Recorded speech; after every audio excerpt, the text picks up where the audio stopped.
took me 3 years to understand this. You can't force someone to love you. I spent so much time fighting for one-sided affections, trying to prove my worth to people who clearly didn't see what I was offering them. I thought that if I was kind enough, caring enough, and present enough, maybe they'd end up seeing in me what I hoped they'd see. But the harsh reality is that you can't beg for love. These 3 years have been a journey, a series of lessons learned in pain and hope. And you're one of the people who have already figured that out.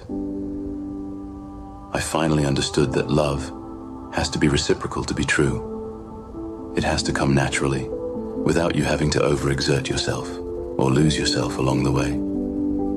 I've learned to recognize the signs of unrequited affection, to listen to my intuition when it whispers that I deserve better.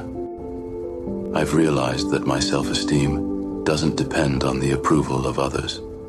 I learned to love myself, to recognize my own merits, without needing someone else to validate them. This journey towards self-acceptance wasn't easy, but it was essential for my well-being. Today, I no longer chase impossible loves. I only invest my heart where I know it will be cherished and respected. I've learned to say no to relationships that exhaust and diminish me. I've learned to be alone rather than poorly accompanied. The kindest thing that you can do for yourself is to let people go when they want to go. No chasing, no begging. Let it hurt, and then let it heal. When we stop forcing people to choose us, we make room for the people that were made for us.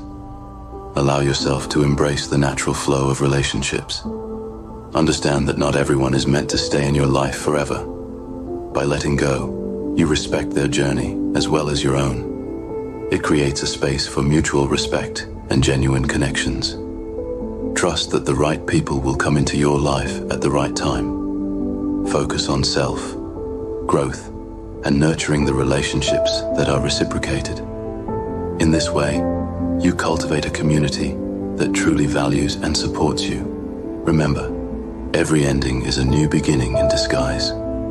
Embrace change with an open heart, an unwavering faith in the journey ahead. Letting go with grace paves the way for deeper, more meaningful connections in the future. When good people are hurt, they don't scream, they archive, they walk away quietly, never to turn back. They continue to be good, but without trust. And that's when they're done with you. They won't trust you. And then they turn in on themselves to show that they're stronger and smarter than you think. Silent strength speaks volumes. It's a painful truth, but sometimes the scars left by wounds are too deep to ignore. But good people, those with noble hearts and kindness in their hearts, can endure a lot of pain. They can be incredibly patient and resilient. But there is a breaking point, a moment when they decide to end the suffering and preserve their own well-being. When good people quickly walk away, it doesn't mean they don't feel something. On the contrary, they carry within them the after effects of betrayal or disappointment. They might have wept silently. Try to understand why things turn out this way, but they are marking a conscious decision. They will no longer allow those who hurt them to continue to have power over them. If you're rejected, accept it. If you're unloved, let go. If they choose someone or something over you, move on. Not everyone you love will stay. Not everyone you trust will be loyal. I don't care about losing people who don't want to be in my life anymore. I've lost people who meant the world to me, and I'm still doing just fine. Do not follow the majority. Follow the right way. You can feel it when someone is not being real with you.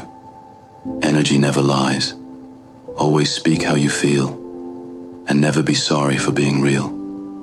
Give people time. Give people space. Don't beg anyone to stay. Let them roam. What's meant for you will always be yours. I feel so much better when people don't know where I am and what I'm doing. It's liberating to move in silence without the pressure of outside opinions. What people don't know, they can't ruin. You may not be able to control every situation and its outcome, but you can control your attitude and how you deal with it. You'll never be able to control the wind, but you can adjust your sails. Do good. It will come back to you in unexpected ways. Be happy with what you have while working for what you want. Happiness is not about getting all you want.